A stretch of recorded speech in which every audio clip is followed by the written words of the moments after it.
Hi, I'm Nimsha. Today topic is all about pointers. ये topic बहुत important है और most of student thinks it's difficult but I am here to make it easy for you. मैं आपको basic level से advance level तक समझाऊंगी और इसकी होल प्लेलिस्ट अपलोड करूंगी।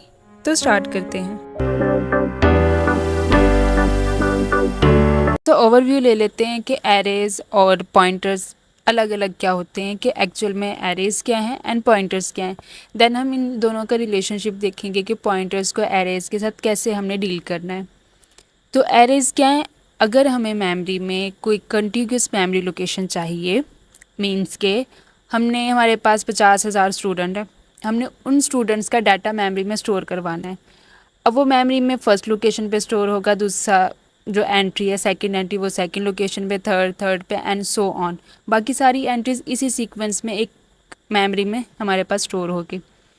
तो एरे क्या है? कलेक्शन ऑफ एलिमेंट्स है of the same type store in continuous memory location. Type same होगी, इंटीजर है तो सारे इंटीजर टाइप के होंगे, करेक्टर है तो सारे करेक्टर टाइप के होंगे। ये है सेम टाइप का मतलब कि जो टाइप है वो जितने भी एलिमेंट हैं हमारी एरे के अंदर वो एक ही टाइप के होंगे। ठीक है। दूसरी वो कंटिन्यूस मेमोरी लोकेशन लेके, मतलब अगर पहला एलिमेंट फर्स्ट लोकेशन पे है, फॉर एग्जांपल हमारी मेमोरी एड्रेसिंग के ऊपर काम करती है, तो जो हमारा फर्स्ट एलिमेंट है ना वो 100 एड्रेस के ऊपर हमने रखवा दिया। तो इसी तरह जो सेकंड है वो 101 एड्रेस पे, फिर थर्ड है वो 102 एंड सो ऑन, इसी तरह मूव होगा। ये है हमारे पास पॉइंटर्स का। एक हमारे पास एग्जांपल है कि हमने जैसे इंटीजर ARR करना है, वो है एरे। एरे के साथ उसका बताना है कि हमने 5 साइज़ की हमें मेमोरी में जगह दे दो, यानी जो 5 ब्लॉक्स है मेमोरी में वो हमें एलोकेट कर दो। हमने कहा चलो ठीक है, 5 ब्लॉक मेमोरी के एलोकेट हो गया आपको। उसके बाद हमने कहा कि हमारे पास जो ये एरे है ना, जिसमें है हमारे पास एलिमेंट 10, 20, 30, 40, 50, ये वाले एलिमेंट उस जो 5 जगह हमने 5 ब्लॉक्स कह लें या चंक्स कह लें मेमोरी के जो लिए हैं वहाँ पर रखवा दें। ये था सिंपल एरे के बारे में। उसके बाद हमने देखना है पॉइंटर्स क्या होते हैं। पॉइंटर्स भी स्पेशल टाइप के वेरिएबल हैं हमारे पास। ठीक है, एक वेरिएबल है जिसको हमने कोई डाटा दिया। पॉइंटर्स भी वेरिएबल की तरह ही एक्ट करते हैं, लेकिन फ़र्क बस इतना है कि पॉइंटर्स एड्रेस स्टोर करते हैं। जो सिंपल वेरिएबल है, फॉर एग्जांपल इंटीजर a = 5, वो जो a वेरिएबल है ना वो 5 स्टोर कर रहा है, एक नंबर जो इंटीजर टाइप का है। पॉइंटर्स में क्या है, ये एड्रेसिंग स्टोर करता है कि मेमोरी में ये जो 5 है ये कहाँ पर रखा हुआ है, उसका एड्रेस ले लो। ठीक है, ये हमारे पास पॉइंटर्स हैं। Not only can a pointer store the address of a single variable, but it can also store the address of an array. कि हमारे पास जो पॉइंटर है ये सिर्फ सिंगल वेरिएबल का एड्रेस नहीं लेता बल्कि पूरी एरे का एड्रेस लेगा कि भाई ये एरे है, कंटिन्यूस मेमोरी लोकेशन है वो तो हमें पता है। अब हमने क्या करना है कि उस एरे के पहले एलिमेंट का एड्रेस ले लेना है।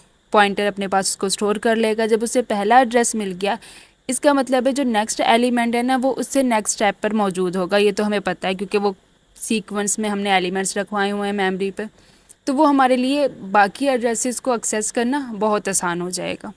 हमने एरेज को देखा और पॉइंटर्स को देखा कि वो इंडिविजुअली क्या होते हैं। अब इनका रिलेशनशिप देखना है।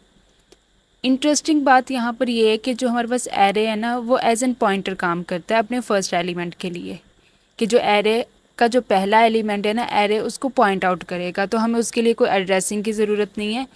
एरे इटसेल्फ अपने फर्स्ट एलिमेंट को as an pointer point out करता है कि भाई ये मेरा पहला एलिमेंट है और मैं इसको पॉइंट आउट करूँगा। देन वो हम उसमें एरे को 1+ करें लूप के अंदर, तो वो आगे मूव करके हम बाकी एलिमेंट्स को भी गेट कर सकते हैं ईजीली। तो जब एरे अपने एलिमेंट के लिए एज एन पॉइंटर काम करता है तो हमें पॉइंटर की ज़रूरत क्यों पड़ी?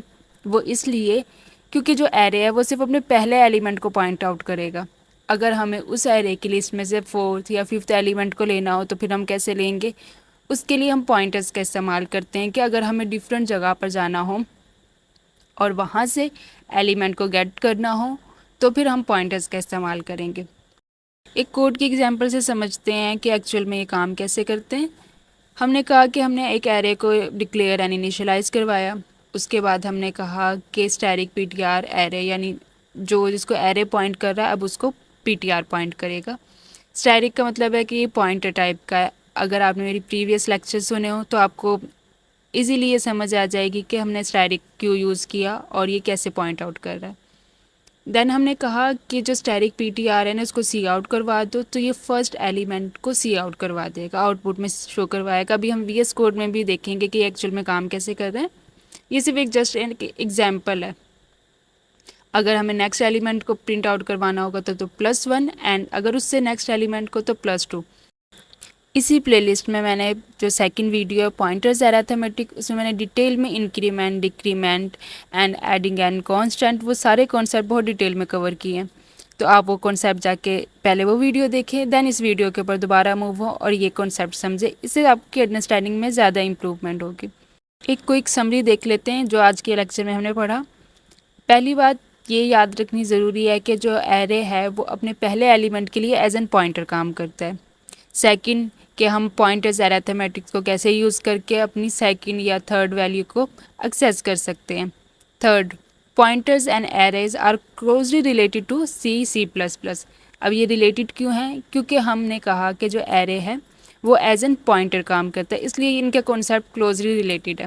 अंडरस्टैंडिंग को मज़ीद सॉलिड करने के लिए हम VS कोड में एक छोटा सा प्रोग्राम कोड करके देखते हैं कि वो वर्क कैसे कर रहा है। हमारे पास एक सिंपल सिनेरियो, हमने सिर्फ सिंपल सा कोड लिखना है जिसमें हमने कहा कि एक एरे है, उस एरे में के एलिमेंट्स को हमने पॉइंटर के थ्रू एक्सेस करना है।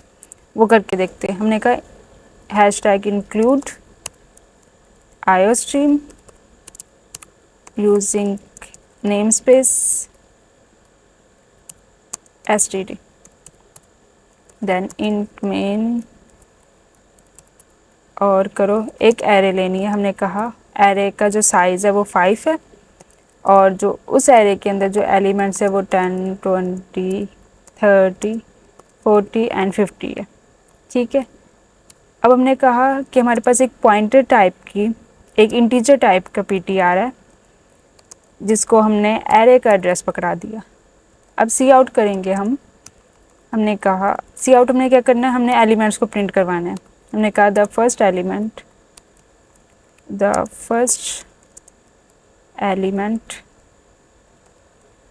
Of array.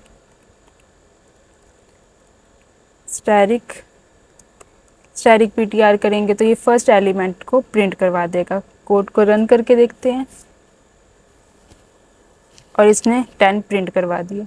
अब हम बाकी एलिमेंट्स को प्रिंट करवाना चाहते हैं। हम चाहते हैं कि हम थर्ड एलिमेंट को फॉर एग्जांपल हमने प्रिंट करवाना है। Third element of array, array के थर्ड एलिमेंट को अगर हमें प्रिंट करवाना हो तो हम क्या करेंगे, हमने कहा स्टैटिक और पीटीआर में 2+ कर दो। 2+ करने से क्या होगा कि जो ये थर्ड इंडेक्स पे यानी जो सेकंड इंडेक्स पे हमारी जो इंडेक्स है वो 0 से स्टार्ट होती है, 0, 1, 2 एंड 3। तो जिस 2 वाली इंडेक्स पे जो भी एलिमेंट होगा वो प्रिंट करवा देगा। इस केस में हमारे पास 2 वाली इंडेक्स पे 30 है तो 30 प्रिंट करवा दिया। इसी तरह हम पॉइंटर्स की मदद से एरे में ट्रैवर्स कर सकते हैं और कोई भी एरे का एलिमेंट गेट कर सकते हैं। आज के लेक्चर के लिए इतना ही। Kindly support me and my channel by liking my videos and share with others. Thank you.